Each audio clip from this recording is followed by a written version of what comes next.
Jeg har været sognepræst i Folkekirken i 11 år.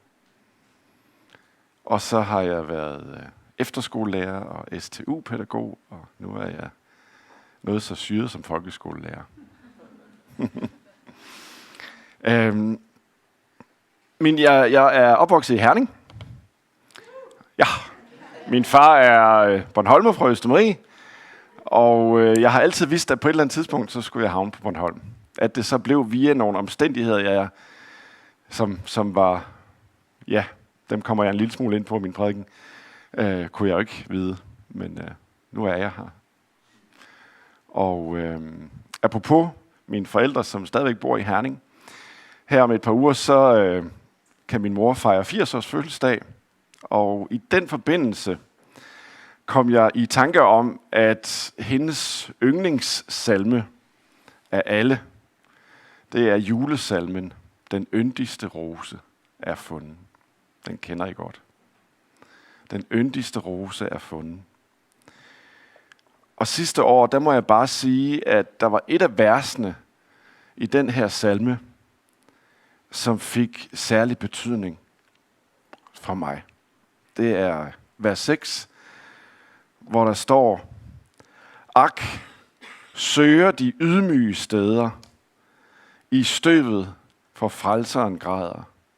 Så får I vor Jesus i tale, de roserne vokser i dale. Det blev min egen personlige oplevelse igennem nogle vanskelige år. Jeg ville ønske, at jeg kunne sige, at den dal, jeg vandrede igennem, skyldtes noget udefra kommende.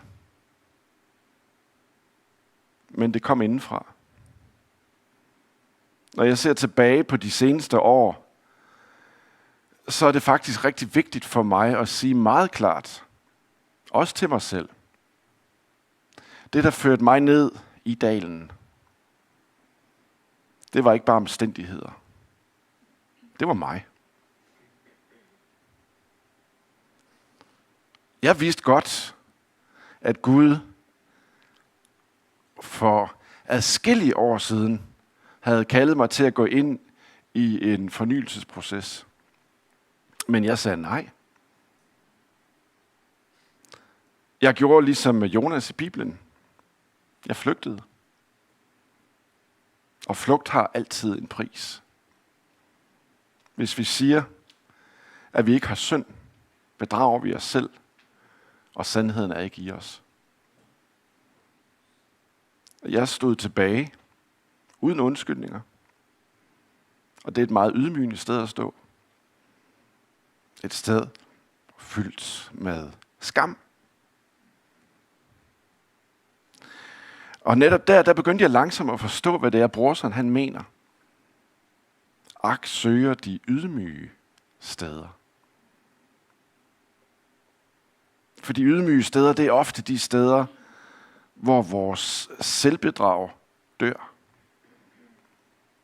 Hvor vi holder op med at pynte på fortællingen om os selv. Hvis vi bekender vores synder, så er han trofast og retfærdig, så han tilgiver os vores synder og renser os for al uretfærdighed. Gud mødte mig ikke med bortvisning, for roserne, de vokser i dalen. Da jeg var teenager, der var jeg meget bevidst om, at jeg i den grad var fyldt med negative tanker, jeg var fyldt med negative handlinger, jeg var fyldt med negative ord. De fleste teenager kommer igennem en periode i deres liv, hvor det fylder meget. Man er meget bevidst omkring, det er galt med mig. Jeg var godt klar over, at jeg var en synder. Og problemet var, at jeg havde fået en forståelse af Gud, som var helt til hest. Jeg havde fået den forståelse, at jeg først kunne blive frelst, når jeg holdt op med at synde. Men så en dag i 1992, så læste jeg en lille bitte andagt, et lille bitte andagtshæfte, hvor der blev citeret et vers fra Romerbrevet. Gud viser sin kærlighed til os, ved at Kristus døde for os, mens vi endnu var syndere. Det var imens jeg stod i alt mit rod og alt mit lort, at Jesus døde for mig. Det var ikke først, da jeg selv holdt op med at synde. Han placerede ikke sit kors på et bjerg langt væk fra mig. Han placerede sit kors lige midt i mit bjerg af synd. Der forstod jeg, at alt er af nåde. Jeg forstod, at fordi jeg synder hver eneste dag, så er min frelse ikke afhængig af, om jeg først holder op med at synde. Men af, at hver eneste dag jeg vågner, hver eneste dag jeg lægger mig til at sove, hver eneste gang jeg trækker vejret, er 100% fuldstændig ufortjent nåde. Som ung, der måtte jeg ned i dalen for at opdage, hvad nåde er. Som voksen, der måtte jeg ned i dalen for at opdage, det er umuligt at flygte fra Gud. Roserne vokser i dale. Og Gud kan noget, som ingen andre kan. Han kan få roser til at vokse på en udtørret sjæl. Der er en sang, jeg holder rigtig meget af, og jeg plejer at høre den i hvert fald 1 gang om ugen. Typisk på en biltur, hvor mens jeg lytter til den, så triller tårerne ned ad kinderne. Jeg har lavet en lille forsøg på en dansk oversættelse. Det lyder sådan her.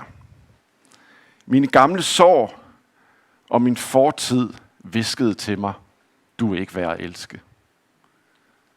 Jeg skubber dig væk, men du slipper mig ikke. Du lader roser vokse på min udtørrede sjæl. Hvem er jeg, at du elsker mig sådan? Du har set mig falde, du har set rodet, brudstykkerne, sammenbruddet. Du har set både det værste og det bedste i mig. Jeg kan ikke få det til at give mening, at jeg skulle have fortjent din tillid. Jeg forstår ikke, hvor din kærlighed til mig kommer fra. Alligevel elsker du mig. Du lader roser vokse på min udtørrede sjæl.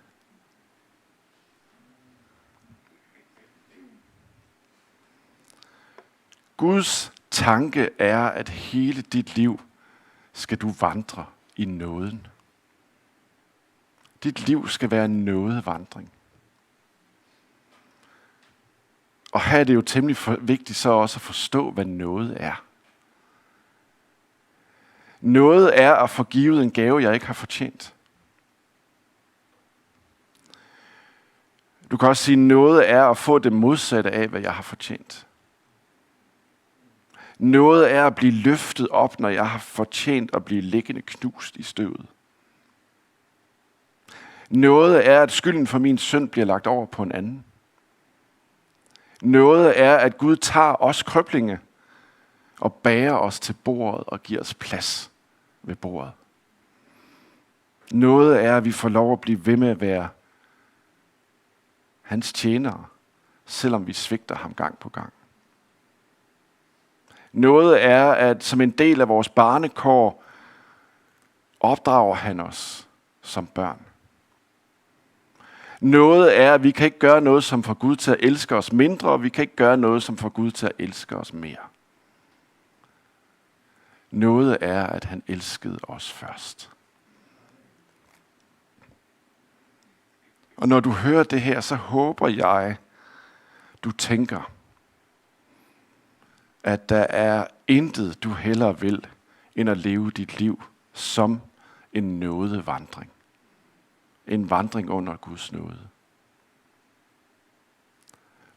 Og når jeg her giver bare et lille glimt af min livshistorie, om at roser vokser i dale, og at Gud kan lade roser vokse på en udtørret sjæl, så er det fordi, det er så helt afgørende, at du derigennem får et glimt af, hvad det er, Bibelen mener, når den siger, min nåde er der nok, for min magt udøves i magtesløshed.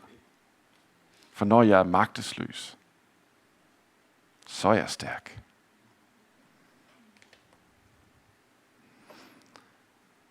Hvis ikke det er noget, så er det ikke fra Gud. Jeg må lige gentage det. Hvis du i dit kristenliv erfarer noget, som ikke har sit fundament i noget, at det du erfarer ikke er hverken din fortjeneste eller din mere eller mindre modne beslutning, så er det ikke fra Gud.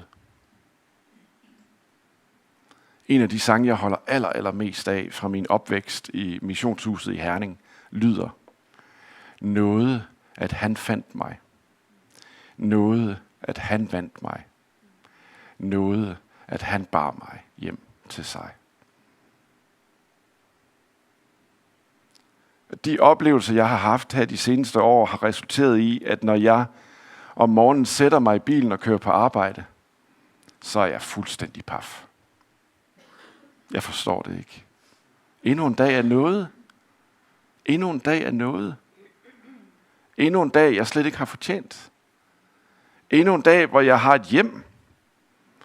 Endnu en dag, hvor jeg har mennesker, der elsker mig. Endnu en dag, hvor jeg har en kirke, der gør det, en kirke skal, nemlig at række ud i noget. Jeg har erfaret en gang imellem, at når folk i vores kirker kommer ud for kriser, måske synd eller en tur ned i en dyb dal, så trækker de sig væk fra kirken. Men kirken er jo af alle steder præcis det sted, der er designet til, at vi skal søge hen til, når krisen og dalen dukker op. Når vi kommer til gudstjeneste, så efterlader vi ikke vores problemer uden for døren. Vi tager dem med herind, deler dem med hinanden og lægger dem foran Jesu kors og siger: Her Jesus, det her, det er mit liv. Værsgo.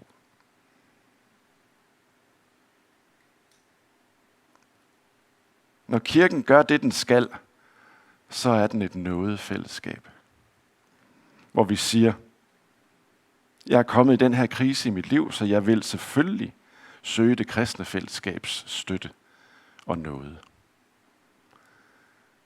Og det er også derfor, jeg personligt står i en kæmpe taknemmelighedsgæld til Nexø Frikirke. For da krisen krassede, der stod jeg med kasketten bogstaveligt talt i hånden, ringede på hos nogle mennesker her fra kirken, og fik lov at komme indenfor. Kirken gjorde, hvad kirken er kaldet til at gøre. Og det her, det leder mig frem til nogle vers fra Mikas bog, som jeg har glædet mig enormt meget til at dele med jer. Det er nogle vers, der handler om Guds frygt. De handler om, at når vi kommer dertil, at vi på vores knæ kravler i ærefrygt hen til Gud, så opdager vi, at ham, som vi frygter, det er også ham, der frelser og løfter os op og siger: Frygt ikke. Mika 7. Du skal ikke glæde dig over mig, fjende. For jeg faldt, men jeg rejser mig igen. Jeg bor i mørke, men Herren er mit lys. Jeg har syndet mod Herren og må bære hans vrede, indtil han har ført min sag og skaffet mig ret.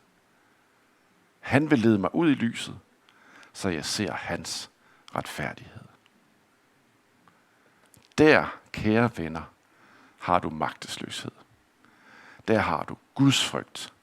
Der har du samvittighedsnaget.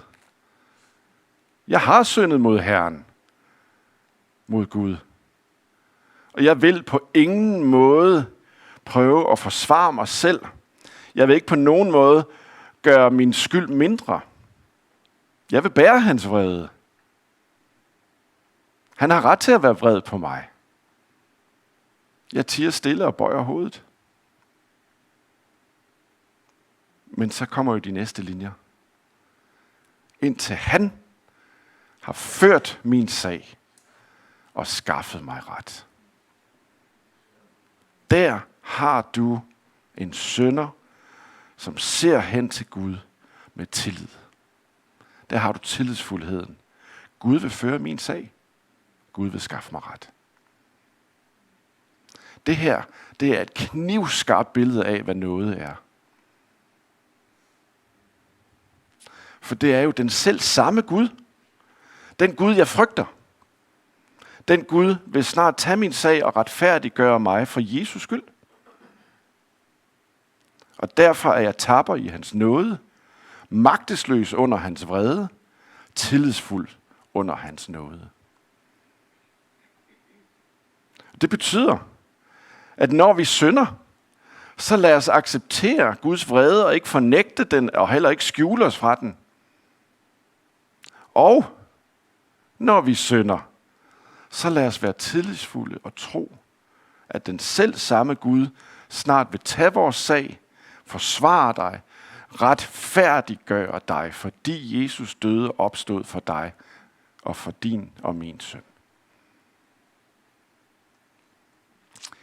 Hvis jeg skulle navngive den her måde at forholde sig til Gud på, så vil jeg kalde det for tillidsfuld magtesløshed.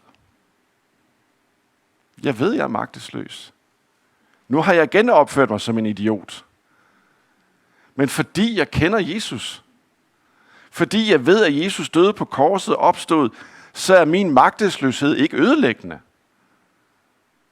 Som kristen, der bøjer jeg mig i magtesløshed, fyldt af tillid, og siger, Herre Jesus Kristus, forbarm dig over mig. Tillidsfuld magtesløshed. Jeg har syndet mod Herren og må bære hans vrede. Måske er du faldet i synd. Måske skal du opleve en tid i frygtelig mørke. Men i vores angers aske, der slukkes tillidens flamme aldrig. Det kan godt være, at den flakker. Men når Satan kommer og hvisker os i øret, at nu er du færdig, så tager vi fat i det sværd, som profeten Mika han nævner her, og siger, du skal ikke glæde dig over mig, fjende. For jeg faldt. Ja, jeg gjorde. Men jeg rejser mig igen. Jeg bor i mørke, men Herren er mit lys. Han vil lede mig ud i lyset, så jeg ser hans retfærdighed. Jeg håber faktisk, hvis du tager noget som helst med dig i dag, så håber jeg, at du efter den her prædiken vil sige, jeg kan ikke selv. Jeg bekender, der er mega mange ting i mit liv, jeg ikke selv kan. Og det er helt okay. Det er helt okay, fordi det beviser, at jeg har brug for Gud. Jeg kan ikke selv. Det er okay. Og så kan Gud nemlig komme til. Når du lader Gud komme til, så vil du opdage, at Gud potentielt set kan have rigtig mange ting i gang i dit liv. Når du lader Gud komme til, så vil du opdage, at Gud potentielt set kan have rigtig mange ting i gang med dig. Da jeg for en del år siden var nede i en dyb dal, der var jeg i gang med at læse Hebræerbrevet og var nået til kapitel 12. Og mens jeg var i den her dal, så læste jeg i kapitel 12 i Hebræerbrevet: Min søn, foragt ikke Herrens opdragelse, mist ikke modet, når du irettesættes af ham.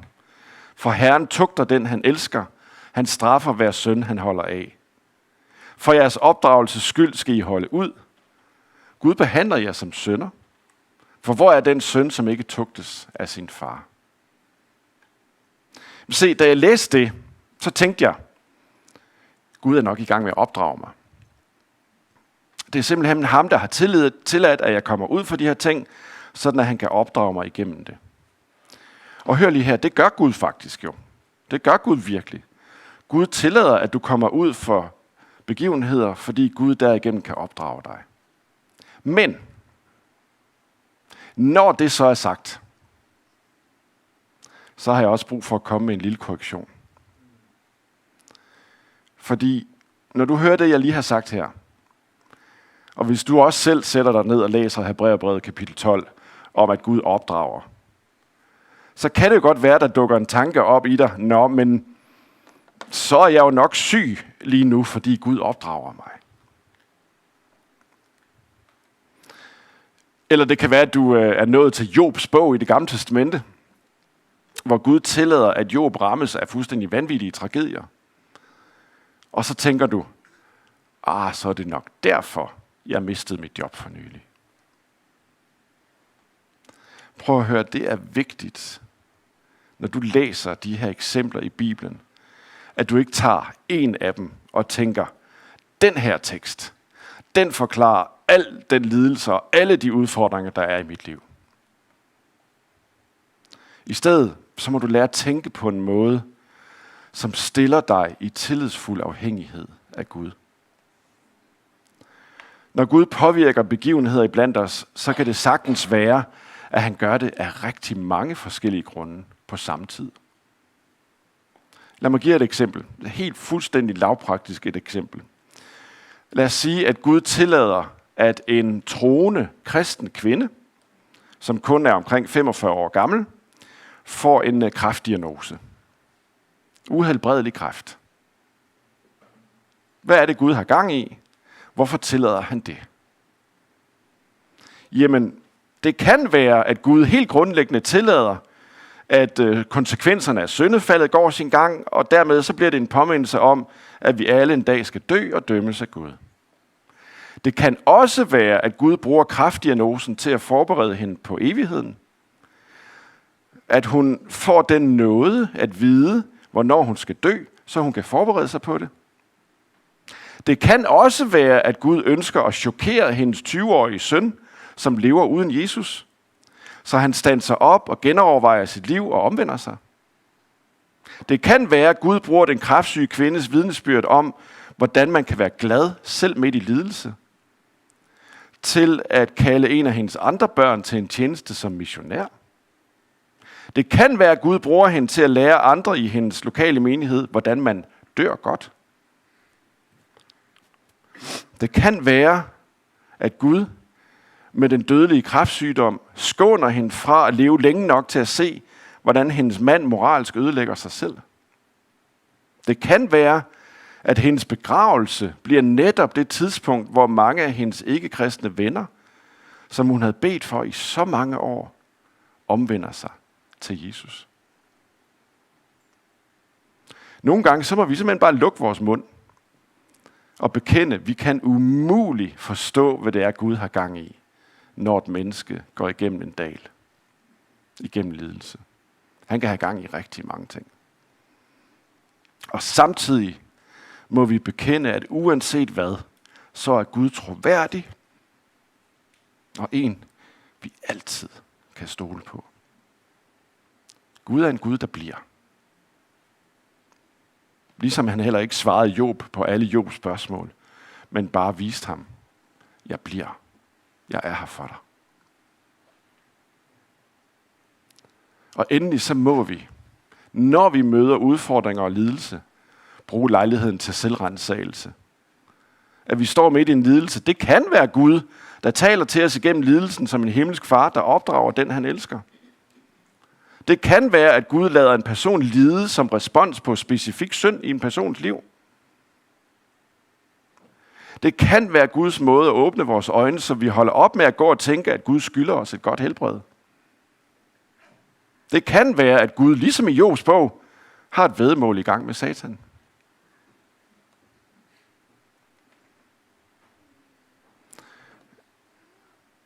Kære venner, I har kun én ting at gøre. Flyt fokus over på Jesus. Hvis du tror på Jesus, så lever han i dig. Det er ikke længere dig, der lever, men Jesus lever i dig. Og det har en hel masse konsekvenser og betydning. Og her vil jeg bare nævne følgende. Jeg hører nogle gange kristne tale om at få mere tro, få større tro, og hvis bare vi tror mere, så vil vi få, hvad vi beder om. Jeg hører også kristne tale om, at jeg har tro for, at det og det vil ske. Så Jesu disciple, de efterspurgte mere og større tro. Og hvad var Jesus svar til dem? Hvis I havde større tro, end den I har, så kunne I med den tro befale træer at rykke sig op med rode og flytte bjerge. Og så fortsætter Jesus svaret med at tale om, at de skal se sig selv som tjenere, om at leve i lydighed mod Jesus. Med andre ord, du og jeg som kristne har en ganske simpel tro, som ifølge Jesus er mindre end et sennepsfrø. Og den tro er nok. Du og jeg har ikke en tro, der kan få træer til at rykke sig op og bjerge til at flytte sig. Hvis vi havde det, så var vi Gud. Eller i værste fald dybt selvfokuseret og se min store tro. Du har ikke den tro, og det handler heller ikke om større tro. Tror du, at Jesus har frelst dig? At dit gamle selv er dødt, og at han nu lever i dig? Fint. Så har du den tro, du skal have, og så lad ham leve igennem dig. Lev som sådan. Så er det nemlig ham, det handler om. Ham, der er i fokus. Ikke dig. Og der er slet ikke din trosstørrelse. Og du, med din hjerne, din sjæl, din krop, hvad gør du? Du stiller dig villigt til rådighed for ham i tillidsfuld magtesløshed. For han, som du har syndet imod, og som egentlig burde vende ryggen til dig, har i stedet gået dig i møde med noget. Og så til allersidst her. Vi sang en sang i fredags til lovsang. Og jeg holder rigtig meget af den sang. En skøn sang. Råb til din Gud. Eller min skaber, min frelser. Vidunderlig sang. Og skønt at synge den også i fredags. Men der er et lille problem med sangen. I nogle danske oversættelser af sangen, som gør, at fokus faktisk bliver flyttet væk fra Jesus og over på min tro. Vi synger nemlig i den allersidste linje, i den danske oversættelse, intet kan rokke ved troen på ham i mig. For nu at sige det sådan lidt vestjysk, det er noget vrøvl. Min tro, din tro kan rokkes igen og igen. Den kan falme fuldstændig, din tro. Din tro kan blive knust fuldstændigt. Men heldigvis, i den engelske oversættelse, den faktiske engelske udgave af sangen, står der, Nothing compares to the promise I have in you. Intet kan rokke ved løftet, jeg har i ham. Der har du det. Fokus er flyttet fra din tro og over på ham, du tror på. Intet kan rokke ved løftet, jeg har i ham. Og i samme sang står der jo, hele mit liv vidner om din ufattelige kærlighed. Yes. Hele livet. Også når vi står i noget, der gør ondt. Guds kærlighed bærer os selv der. Og Gud svarer nogle gange på vores bøn med lang tids stilhed, fordi han vil lære os noget. Og Gud svarer nogle gange på samme måde, som han svarede Job. Ved du hvad, min ven?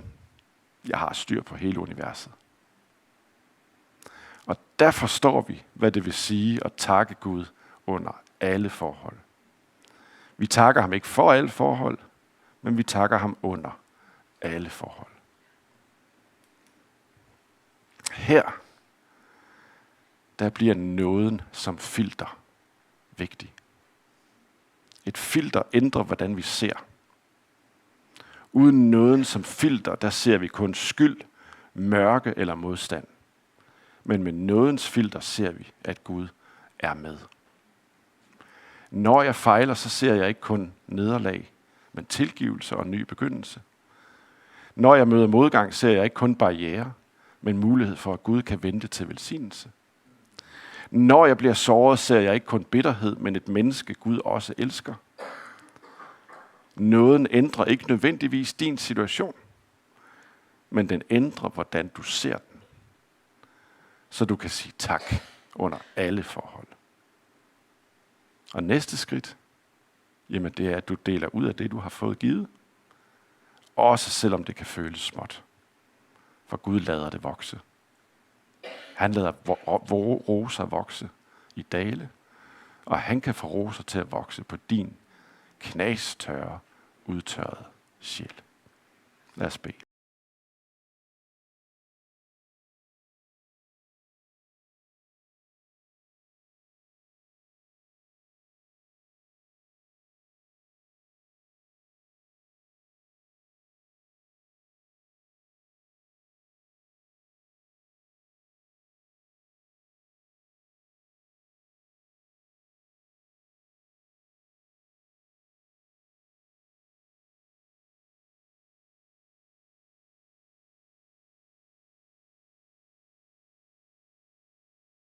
Hans ejer, skrevet sit navn.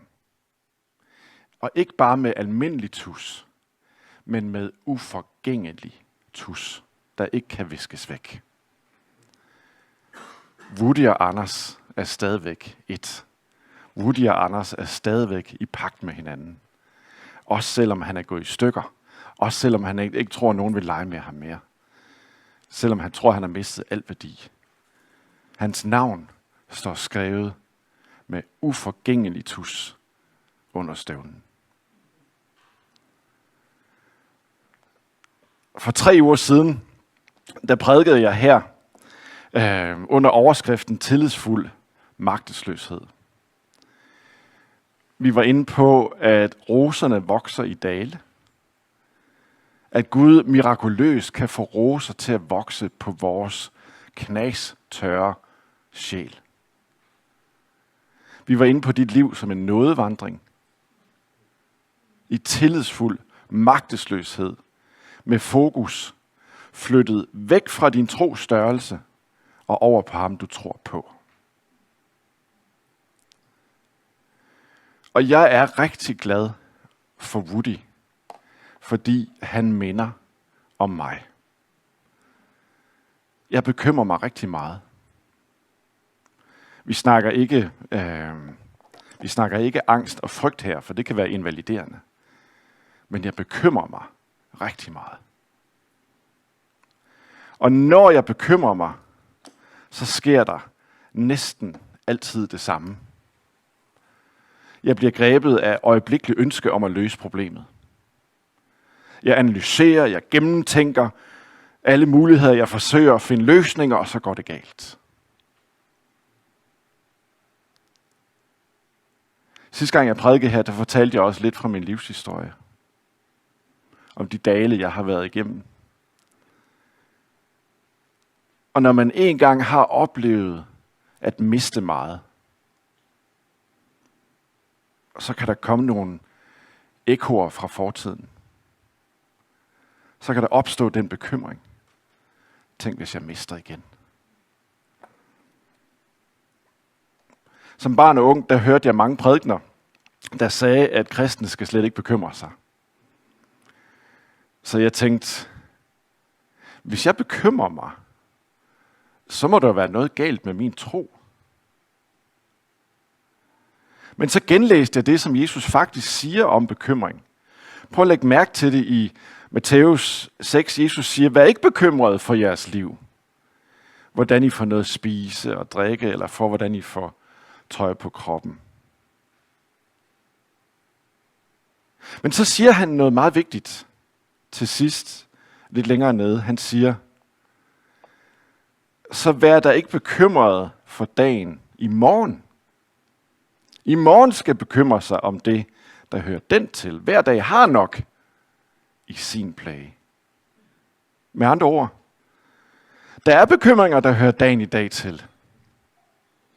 Der er plager, der hører dagen i dag til. Og det er en vigtig læring på nådevandringen. Det afgørende er ikke, om du bekymrer dig. Det afgørende er, hvad driver din bekymring dig til. For nogle år siden var jeg arbejdsløs. Det bekymrede mig helt vildt. Men midt i den bekymring kan jeg huske, at jeg opdagede noget meget vigtigt. Min identitet afhænger ikke af, hvad jeg gør. Vi er ikke defineret af det, vi gør. Sandheden er, at du er, før du gør. Din identitet er ikke, hvad du gør, men hvad du i Guds øjne er, og hvad du på grund af Jesus er. Hvis du bekymrer dig, så betyder det ikke, at du er en dårlig kristen. Din bekymring kan faktisk blive en drivkraft. Hvis din identitet er det, du gør, så vil bekymringen drive dig ned i desperation. Men hvis din identitet er det, du er i Kristus, så kan bekymringen drive dig til noget helt andet. Til endnu større, tillidsfuld, magtesløs afhængighed af Jesus. Og hvis din bekymring driver dig dertil, så er den faktisk blevet en del af din nådevandring. Og det fører helt naturligt videre til den næste ting, nemlig det, at vandring i nåden ofte handler om at vende tilbage til noget, der står fast. Når jeg bekymrer mig, og drivkraften er en negativ selvfokusering, når jeg synder og tænker, at jeg ikke længere er frelst, når jeg fokuserer på min egen tro i stedet for ham, jeg tror på, så vend tilbage. Vend tilbage til nåden. Og det lyder næsten for enkelt. Men jeg tror faktisk, at meget af det kristne liv består i netop det. At vende tilbage igen og igen og igen. Fordi midt i kaos er der en, der ikke er kaotisk. Og det er Gud. Og derfor så er noget af det vigtigste, jeg har lært, det er, når jeg opdager, at jeg er kommet væk, så skal jeg ikke løbe længere væk, eller stivne. Vend tilbage til nåden. Og nu ved jeg godt, for jeg har kommet her i flere måneder, at Nexø Frikirke består af mennesker fra vidt forskellige teologiske traditioner. Jeg er selv opdraget luthersk, og det er der ikke rigtig nogen, der har kunne pille af mig endnu. Og Martin Luther, han havde en meget enkel måde at sige det på. Han sagde, når du bliver fristet eller falder, så vend tilbage til din dåbs nåde. Hvad betyder det? Det betyder, at vi vender tilbage til det, Gud allerede har gjort. I dåben sagde Gud, du tilhører mig. Du er renset, du er min. Der er ikke noget, vi skal skabe igen. Der er noget, vi skal vende tilbage til. Og her, lige om lidt i den kommende påske, der er der en person i Bibelen, der illustrerer det bedre end nogen anden. Det her med at vende tilbage. Nemlig Simon Peter. Peter elskede Jesus. Peter lovede Jesus, at han aldrig ville svigte ham. Og alligevel ender Peter med at fornægte Jesus 3 gange. Men da Jesus opstår fra døden, der kommer der en engel hen til graven og siger noget ganske vidunderligt. Gå hen og sig til hans disciple og til Peter. Kan du høre det? Ikke bare disciplene og til Peter. Den disciple, der havde svigtet mest. Det er nådens sprog. Jesus kalder ham tilbage. Vi falder, vi siger dumme ting. Vi træffer vildt dårlige beslutninger. Vejen tilbage er vejen tilbage til nåden. Tilbage til det, Jesus har gjort for dig. Sig til disciplene og til Peter. Det er noget, han oplever her. Det er Jesus, der ikke bare banker forsigtigt på Peters lukkede hjertedør, men vrider den fuldstændig åben og siger, Peter, du som har fulgt mig i alle de år, du som har bekendt mig som frelser og herre, du som fornægtede mig ikke bare én gang, men 3 gange, Peter. Du, Peter, skal vide, at det jeg gjorde på korset, da jeg døde, det var ikke forgæves. Jeg er opstået. Og det er beviset på, at min far i himlen, universets skaber og herre, accepterede min offerdød. Og jeg gik i døden for alle menneskers sted. Og for dig, Peter. Og hvis nu Peter protesterede, hvis nu Peter sagde, nej Jesus, det jeg gjorde mod dig er utilgiveligt, hvad vil Jesus så svare ham? Han ville svare, nej Peter, kig under din støvle.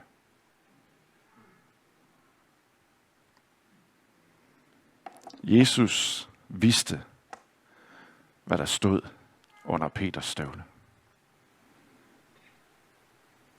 Og den her søndag formiddag, og i den kommende påskeuge, der er der 2 ord til dig og til Peter. Og det er ordene genoprette og bekræfte. Ordet bekræfte er til dig i dag, fordi da Jesus opstår, så er det fordi Gud bekræfter, at det som Jesus havde gjort, var godkendt og accepteret. At Jesus påskesøndag opstår er en bekræftelse af, at det Jesus gjorde var tilstrækkeligt. Og det andet ord, genoprette. Det ord det er også til i dag. Fordi da Jesus døde, og da Jesus opstod, så var der noget, der blev genoprettet. Og nogle af de ting, der blev genoprettet, det var muligheden for fællesskab med Gud. Det blev genoprettet. Og muligheden for og evnen til, at vi mennesker kan være det, Gud skabte os til at være, fordi vi kan være det i Jesus. Simon Peter, han stod på afstand, og han var grådkvalt over det, han gjorde. Og han havde mere end noget brug for at vide, at Jesus med sin opstandelse bekræftede, at gælden nu var betalt. At Peters gæld nu var betalt. Og han havde mere end nogen brug for at vide, at fællesskabet nu var genoprettet. At Peters fællesskab med Jesus, med Gud, var genoprettet. Og jeg behøver slet ikke at spørge jer.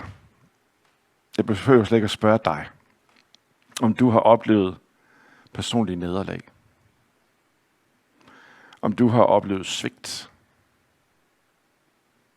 Måske blevet forrådt, eller været den, der forrådte. Jeg behøver ikke at spørge, for det har vi alle sammen oplevet. Vi har oplevet, at vi har svigtet andre, forrådt andre. Og vi har oplevet, at vi har svigtet og forrådt Gud. Og derfor er de 2 ord til Peter også ord til dig. Genoprette og bekræfte. Du kan tage imod, at Jesus har genoprettet fællesskab med Gud, og du kan få tilgivelse for svigt, for synd, for forræderi. Sig til disciplene, og til Peter, og til Karsten, og til Niels, og til Helle, og til Annette, til dig. Genoprettet fællesskab. Bekræftelse af, at Jesus, det Jesus gjorde, var nok. Når jeg falder, vender jeg tilbage til nåden. Nådevandring består i meget, meget ofte at vende tilbage.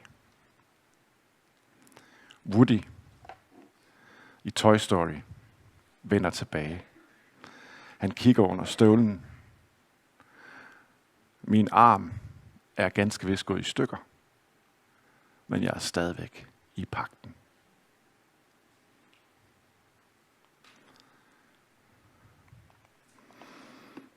Og når du så har været nede i en dal, når du har oplevet, at roser begynder at vokse på din udtørrede sjæl, når du mærker tillidsfuld magtesløshed, når du oplever genoprettelse, så ser Jesus dig i øjnene og siger, og kom så og følg mig. Og det handler om discipleskab. Om at bygge Guds rige sammen med Gud. Om at vokse i lighed med Jesus. Om at Jesus er bedre for dig, end hvad livet byder dig her og nu. Og bedre end hvad døden engang tager fra dig. Men først og fremmest, når Jesus siger, kom så og følg mig, så handler det om nådevandring. Og her, der vil du opdage, at Gud, ligesom jeg sagde for 3 uger siden, at Gud han kan have rigtig mange ting for med dig. Måske opdrager han dig. Måske lader han dig hvile en tid. Måske bruger han dine omstændigheder, din lidelse, som et vidnesbyrd. Men en ting kan du være sikker på. Gud vil faktisk give dig mere, end du kan bære. Jeg har ofte hørt sætningen sige lige det modsatte. Min mor siger den også en gang imellem. Gud vil ikke give os mere, end vi kan bære. Men det er ikke helt rigtigt. Gud vil i allerhøjeste grad give dig mere, end du kan bære.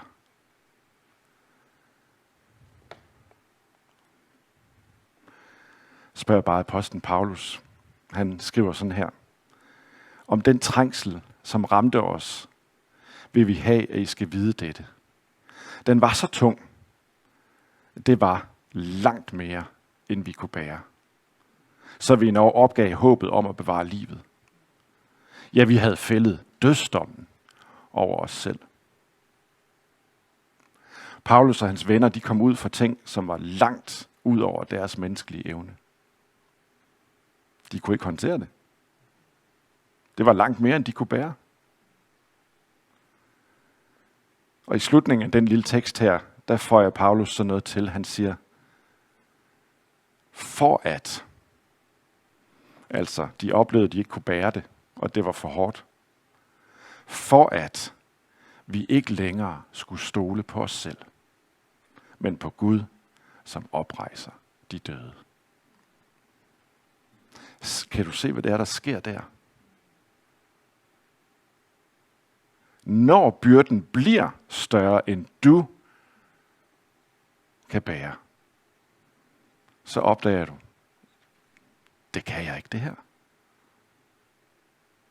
Men så opdager du også noget andet. Han kan. Midt i byrden, der lærer vi at sige til Jesus, Herre, jeg kan ikke, men jeg ved, du kan. Meget apropos det vers, som Emil han nævnte under lovsangen. Kom til mig, alle I, som er trætte og er tyngede af byrder. Og nogle gange, der føles det præcis sådan, som Rick Mullins synger i den her sang. Hold me, Jesus, 'cause I'm shaking like a leaf. You have been my King of glory. Won't you be my Prince of peace? Hold mig, Jesus. Jeg ryster som et esbeløv. Det er sådan tro nogle gange ser ud. Ikke stærk og triumferende, men rystende og klamrende. Og netop der opdager vi noget vidunderligt ved Jesus. Han giver os ikke bare hvile. Han er vores hvile. Han giver dig ikke bare styrke til byrden. Han bærer byrden sammen med dig. Så når Gud giver dig mere, end du kan bære, så er det ikke for at knuse dig. Det er for at føre dig derhen, hvor du lever i tillidsfuld magtesløshed. Der, hvor du siger, jeg kan ikke, Herre, men du kan. Og det leder os frem til det sidste, den her formiddag. Og lære at sige tak. Fordi Gud bruger din tak, din taknemmelighed, din taksigelse til at udføre vidunderlige mirakler.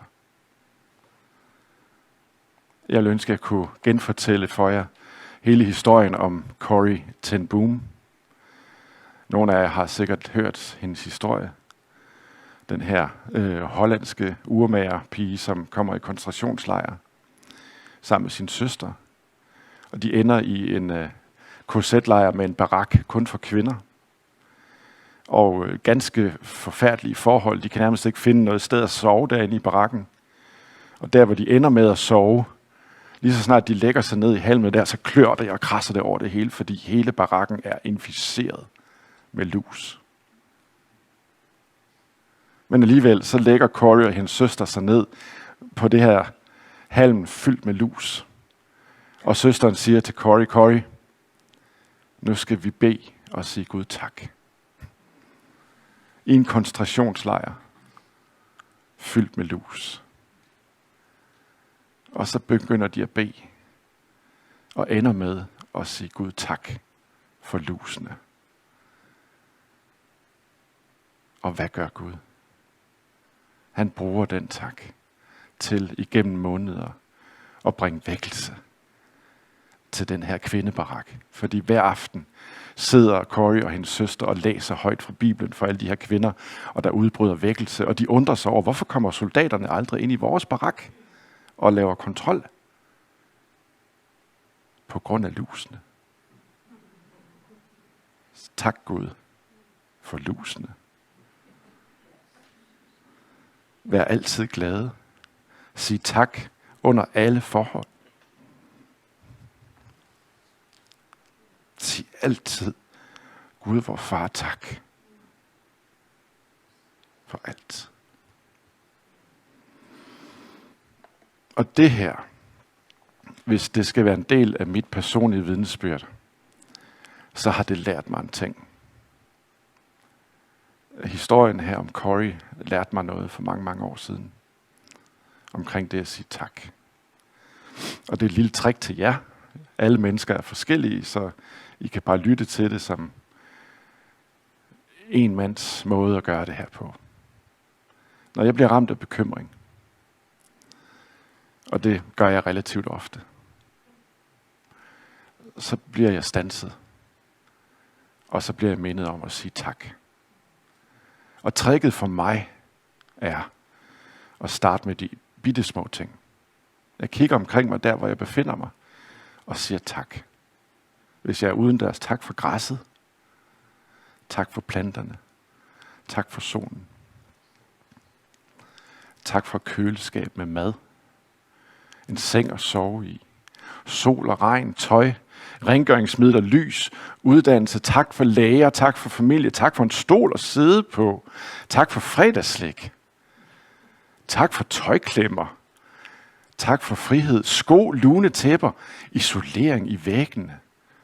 Tak for papir, bøger, sanitet og så videre. Og ved I, hvad der sker inde i dig, i os, når vi gør det her? Vi starter i det små med at takke, og så bliver takken for større og større og større ting. Og lige pludselig, venner, så gør Gud noget i os. For pludselig kan vi også sige tak.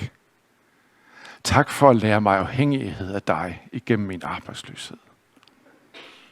Tak for, at du møder mig i min sygdom, i min tab, i min smerte. Tak for de svære tider, hvor du former mit hjerte og er der og bærer. Tak fordi jeg kan ære dig med, hvad det nu er, du står i, om det er arbejdsløshed, bekymringer, sygdom eller for Corys tilfælde, fangenskab i en korsetlejr. Tak. Det er gået op for mig på det seneste. Taknemmelighed er en disciplin. På samme måde som bøn er en disciplin.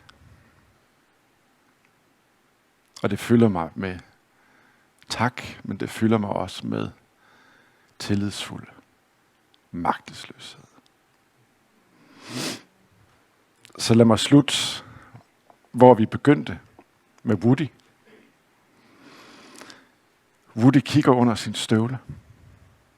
Der står et navn. Navnet på den, han tilhører. Og når hans arm går i stykker, så ændrer det ikke ved den vigtigste sandhed om ham. Han er stadig i en pagt. Og sådan er det også med os. Du kan have dage, hvor du føler dig stærk. Du kan have dage, hvor du føler dig fuldstændig knust. Du kan have dage med tro. Du kan have dage med tvivl. Men midt i alt det står der et navn over dit liv. Jesus. Det er derfor nådevandringen altid kan fortsætte. Når du bekymrer dig, vend tilbage til nåden. Når du falder, vend tilbage til nåden. Når du føler, du ikke kan mere, vend tilbage til nåden. For det handler ikke først og fremmest om dig. Det handler om ham. Om ham, der døde, opstod og siger, sig til disciplene og til Peter.